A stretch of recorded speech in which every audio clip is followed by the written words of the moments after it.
The Canon C70 has taken the industry by storm, and there are now plenty of accessories on the market to help make it even better. So today, we're going to be taking a look at how to upgrade the Canon C70. Right, before we get into it, links for everything are down in the description below. Let's start off looking at some rigging. Now that the C70 has been out for a while, pretty much every rigging manufacturer has made at least one type of accessory for it, with others making full systems for it. Each cage and system will have its own pros and cons, and which one is good for you will really come down to how you are planning on rigging out your camera.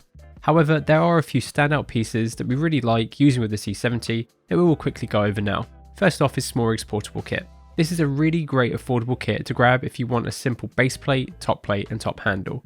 The base plate fixes the issue that the C70 has with its thread layout on the bottom of the camera for mounting tripod plates. The top plate and handle aren't bad either, and if you don't need a full cage setup or the use of 15mm bars, it's a really solid pickup, especially for the price. Next is Wooden Camera's mini top handle. This screws directly onto the top cold shoe of the C70 using the 1/4 inch in it. This is a nice compact handle setup if you don't like the included bulky one that comes with the C70. Tilta make a large ecosystem of accessories for the C70. However, one part we really like is their base accessory mounting plate. This attaches onto the bottom of the C70, which again solves the thread issue we mentioned, but also adds a NATO rail sidearm on the left hand side of the camera.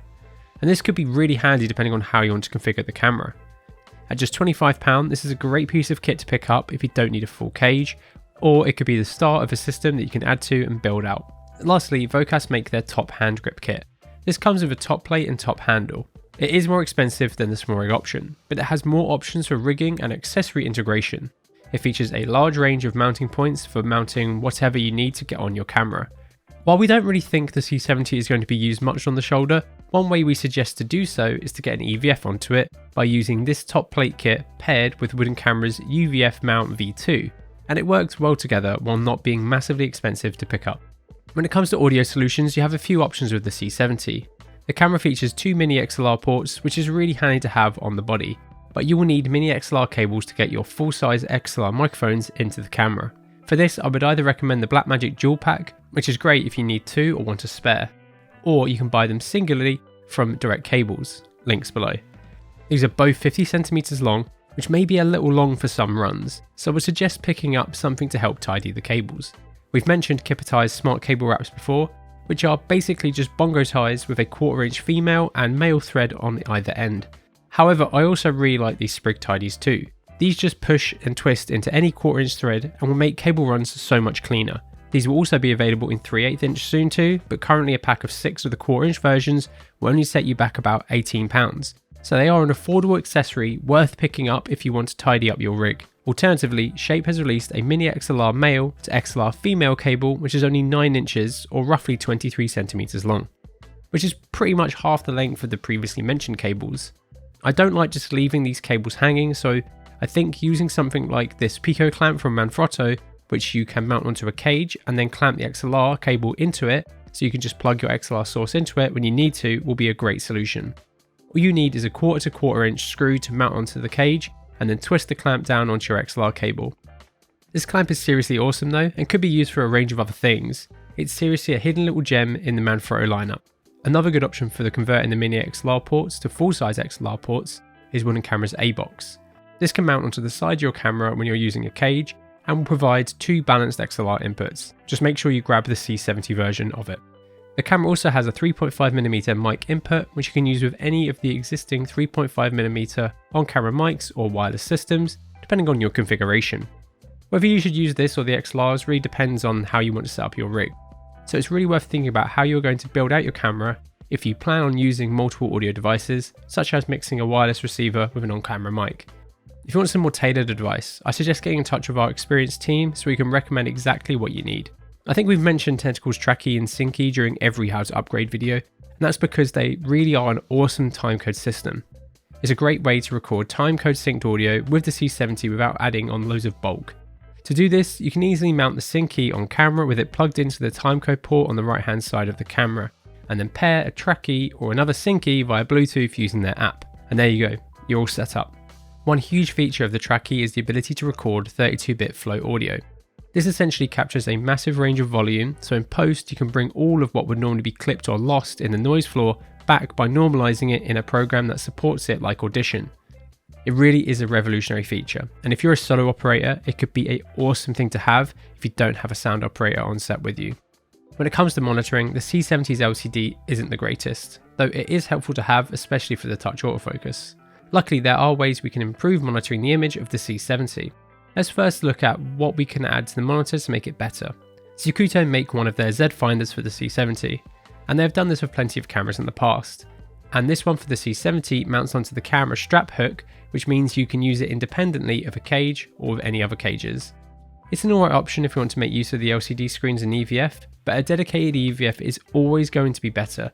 If you want to use the LCD screen as it was intended, then it may be worth grabbing the Hoodman H400, which could be handy when you're trying to use the LCD outside.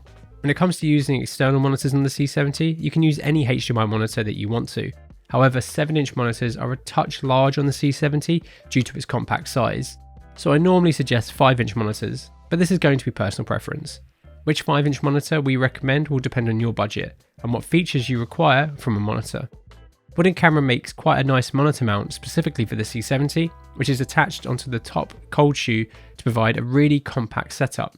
While any other cold shoe monitor mount will work, the Wooden Camera one uses the ridges and 1/4 inch in the cold shoe, which is much more secure than a cold shoe lockdown. The C70 uses Canon's popular BPA battery, which is the same battery as the C200, C300 Mark III and C500 Mark II. There are a few solid third-party battery options out on the market, as well as the Canon branded ones. I've made this little chart to show all of the options we offer with the pricing, capacity, as well as any outputs the battery has. Looking at them all, I think Hanel offers some of the best value options on the market. The Hanel A65 and the Coreswix Nano offer a DTAP and USB output, which could be really handy if you're wanting to power another accessory on your camera. Otherwise, the Hawkwood and Hanel smaller options will sit flusher to the body of the C70, which you may prefer. If we compare the larger batteries, we can see that Hanel are probably the best value out of the bunch. If you are wanting to use some kind of external power solution, there are a range of different battery plates available. You'll be able to use pretty much any 15mm bar mount that you want to. All you need to do is grab the correct DTAP cable and make sure you can rig it up nicely onto your configuration. Both Wooden Camera and Shape offer plates that are designed to mount onto their own specific cage solutions. They both offer a good range of outputs and use the camera's DC input to power the camera via whatever larger battery you choose, whether that is V or gold mount. This kind of solution will be good for shoulder mounting the camera if you need to power the camera off of larger batteries, or if you want to set the camera up in a more cinema configuration, where you will need to power more accessories on the package. The C70 is Canon's first cinema EOS camera to feature their RF mount, which allows for much more options when it comes to lenses than EF because of its shorter flange depth. There are a number of native RF lenses already on the market and more to come. Canon's new RF offerings are pretty awesome, and they are continuing to flesh out their RF lenses, but there are already a range of zooms and primes that will work great on the C70. The only downside is that they are a tad on the expensive side, but their optics really are fantastic. With them being native stills lenses, they will work flawlessly when it comes to focus and metadata readout. But one awesome addition to Canon's RF lenses is the extra control ring. This ring can be assigned to do a range of functions, but the most popular for video and cine use will be aperture. Canon can even declick these control rings so you can have a smooth throw instead of clicked. There are more and more third-party brands bringing out RF mount versions of their lenses, such as Laowa, Samyang, Mica and Vazin, all now making RF mount versions of some of their most popular lenses, and I'm excited to see more to come. When it comes to adapters, you can put a huge amount of lenses onto it, as we mentioned earlier. However, I think the most popular two will be EF and PL. When it comes to EF adapters, the easy recommendation is Canon's own ones. They make their standard adapter, their control ring adapter, which adds the control ring function featured on RF lenses to EF mount lenses, a drop-in filter adapter, and a focal reducer, which we'll talk about in a bit. I would go with either the pass-through or control ring adapter, depending on whether you want the ring or not, but they will both perform well. The only negative is that the adapter cannot be locked down, so you may experience some shift in the mount. Several companies make PL mounts for RF too. You have Kipitai, Vocast, Wooden Camera, Metabones, Tilter and 8sin. The Vocast adapter can be purchased with or without a support bracket that will reduce the play in the RF mount.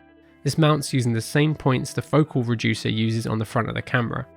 The Metabones deals with internal reflection the best, with the Kipitai coming in at a close second. Which one will be best for you will depend on how you want to rig and run your setup. There are also two different speed boosters on the market currently for Super 35 RF mount cameras, one from Metabones and one from Canon. Both are 0.71 focal reducers that feature EF data pass-through and the ability to be locked down. We took a look at them both in our C70 video last year, so if you want to see how they perform against each other, I've put a link in the description of this video which will take you to that portion of the video. But long story short, the Canon performs better optically. The Canon also passes data through more consistently and gives you great autofocus performance currently, so this is what I would recommend picking up even with the slight price increase. Since our big C70 review came out, Metabones have updated the firmware and their performance is better though. With the C70 being quite a compact size and having the ability to put some relatively small batteries and lenses onto it, you can get it onto some of the more compact support accessories. I've seen people get it onto the DJI RS2, though grabbing Smory's extension plate will make it easier to balance with larger lenses.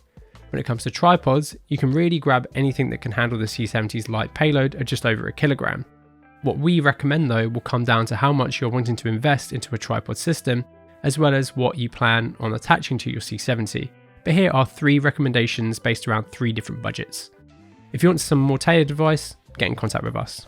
Media for the C70 is pretty simple, as it only takes SD cards. However, if you want to record in the top XF AVC modes, you will need a V90 SD card.